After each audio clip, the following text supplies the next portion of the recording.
Le journal avec Chartigan Diao, le syndicat des travailleurs du nettoiement fustige les retards dans le paiement des salaires. Voilà, avec la direction générale de la SONAGED déjà qui informe l'ensemble du personnel que le paiement des salaires du mois d'octobre connaît un léger retard en raison des changements administratifs survenus suite au dernier remaniement ministériel. Mais le syndicat des travailleurs de son côté fustige cette lenteur et monte au créneau. Madame ici, le secrétaire général que je vous propose d'écouter. Mon intervention, c'est par rapport au retard de salaire constaté depuis un certain temps. Au moment où je vous parle, aujourd'hui c'est presque le 8, les salaires du mois d'octobre 2025 ne sont pas encore payés aux agents de la SONAGED, qui sont presque au nombre de 17 000 agents sur toute l'étendue du Sénégal, constitués d'agents administratifs permanents, des agents qu'on appelle les volontaires de la propreté, les Khayindawi qui sont presque au nombre de 12 000 et qui abattent un travail remarquable sur toute l'étendue du Sénégal. Tout le monde reconnaît aujourd'hui le sens élevé de la responsabilité de ces braves jeunes hommes et femmes qui abattent un travail remarquable partout au Sénégal. Je pense qu'il est immoral à l'orée du 3e millénaire qu'on nous parle de retard de salaire. Aujourd'hui, nous devons respecter la législation du travail puisque le salaire, il est vital, il ne se négocie pas. Aujourd'hui, c'est des dégâts collatéraux à n'en plus finir. Beaucoup de travailleurs aujourd'hui n'arrivent plus à joindre les deux bouts. Ils n'arrivent même pas à assurer le transport pour aller faire le job, sans compter sur le plan social.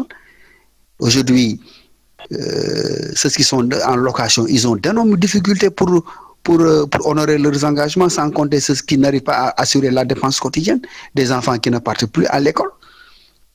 Donc ça pose problème. Nous interpellons en tout cas le président de la République, M. Bassirou Diomaye Diakhar Faye, le premier ministre, M. Ousmane Sonko, et notre ministre de tutelle Abdourahmane Diouf, et notre directeur général de la SONAGED, pour un règlement définitif de cette situation, puisque nous avons l'impression que ce secteur n'est pas considéré, puisque le secteur n'a jamais un budget, puisqu'on dit à mi-parcours, le budget est épuisé. Donc, il nous faut des ressources additionnelles pour faire face à la situation. Justement, de la direction générale qui informe l'ensemble du personnel que le paiement des salaires connaît un léger retard, comme je vous l'ai annoncé tout à l'heure. En effet, la SONAGED relève désormais de la tutelle du ministère de l'Environnement et de la Transition écologique en remplacement du ministère de l'Urbanisme, des collectivités territoriales et de l'aménagement des territoires. Ce changement devenu effectif donc à la suite de la passation de services intervenue le lundi 3 novembre a nécessité un transfert de crédit préalable indispensable à la mise à disposition effective des fonds par la direction de l'administration générale et de l'équipement. La direction générale tient à rassurer l'ensemble du personnel que toutes les dispositions nécessaires sont prises pour que les virements soient effectués dans les meilleurs délais. Mody Guiro, reconduit à la tête de la Confédération nationale des travailleurs du Sénégal à l'issue de son 12e congrès fédéral. Une motion de soutien unanime a été adoptée par l'ensemble des syndicats affiliés à cette centrale. Dans son discours centré sur les défis du travail décent et la migration de main-d'œuvre, il a vivement alerté sur la situation préoccupante des travailleurs et des entreprises, une conjoncture qui, selon lui, force de nombreux Africains à l'exil. Je vous propose de l'écouter des propos recueillis par Alassane Ba. En Afrique, le chômage des jeunes, les violations des libertés, des droits humains et syndicaux, l'absence de protection sociale dans la majorité des populations, les défis pour la rééducation de qualité, pour l'éducation de qualité, les problèmes de gouvernance, les questions environnementales, la désyndicalisation sont devenues des préoccupations majeures pour les organisations de travailleurs. En effet, en Afrique, la crise de la dette a entraîné des menaces d'austérité, avec des réductions budgétaires importantes ciblant en particulier les dépenses publiques, notamment dans les secteurs de l'éducation, de la santé, des entreprises qui ont été contraintes de réduire leurs coûts par des licenciements massifs ou tout simplement des fermetures entraînant ainsi une nette augmentation du chômage et de la précarité. Face à ces conditions insupportables, de nombreux Africains sont contraints de quitter leur pays en quête de meilleures opportunités, qui non seulement affectent la structure sociale de nos nations, mais engendrent également des tensions politiques et sociales. C'est dans ce contexte que notre organisation a décidé de poursuivre la réflexion en choisissant comme thème du 12e congrès les défis du travail décent et la migration de main-d'œuvre, après avoir discuté sur le thème du futur du travail et l'avenir des syndicats lors du 11e congrès confédéral.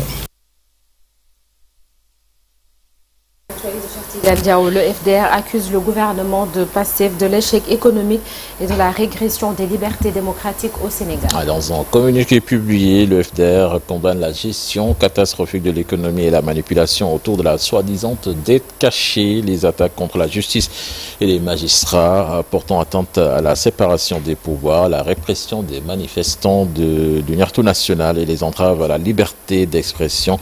Le FDR donc appelle les Sénégalais à poursuivre le combat pour la République et la Constitution en défendant le pouvoir d'achat des populations par l'annulation des ponctions fiscales et le maintien des subventions, les droits sociaux, y compris le paiement des bourses, l'indemnisation des victimes d'inondations et l'emploi des jeunes. Et puis sur l'ordinateur, retenez que la journée des forces armées sera célébrée ce lundi au Sénégal. Le thème de cette édition, les forces armées partenaire des Jeux Olympiques de la Jeunesse Dakar 2026. La cérémonie se déroulera au camp Dial Diop sous la présidence du chef de l'État, Bassirou Diomaye Faye. L'actualité des sports à présent, la Ligue sénégalaise de football professionnel dénonce les violences survenues à la fin du match US Ouakam Jaraaf.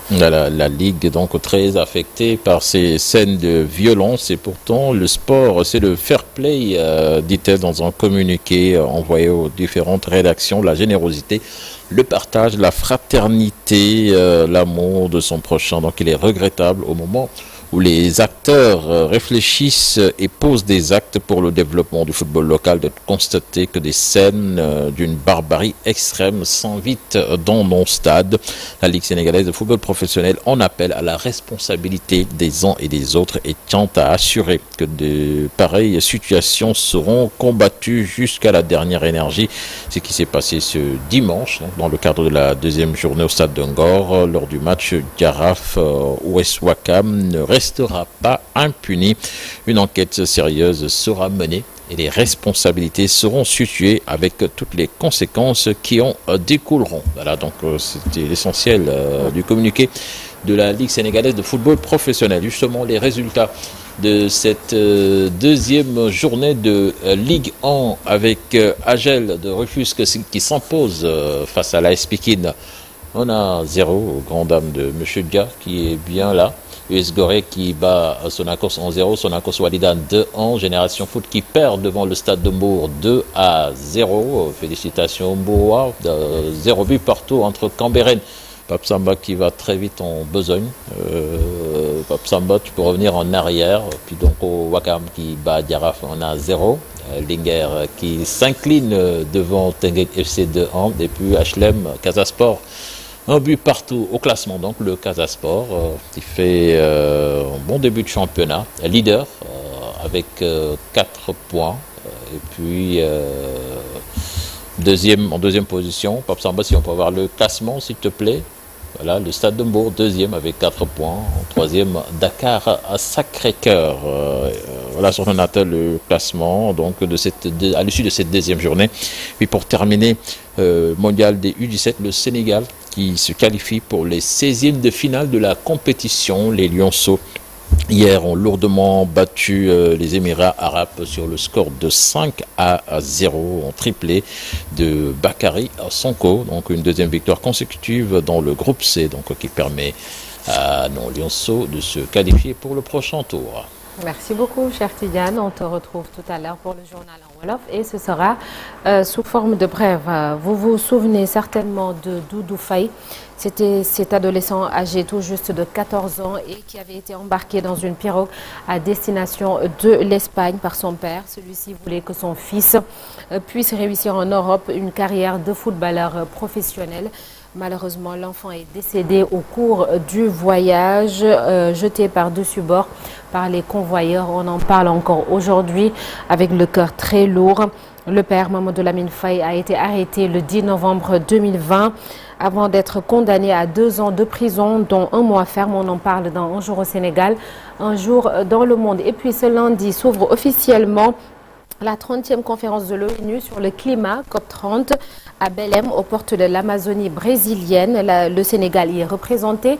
Prétexte pour nous ce matin d'évoquer la situation de Mbao, un village menacé de disparition par l'avancée de la mer. Nous serons avec Abdoulaye Diop et Diafar Abba pour le reportage du jour. À suivre également la une des journaux avec Chérif Dia et la météo avec ces quelques perturbations que vous avez certainement notées ces dernières heures. Tout de suite, l'actualité internationale.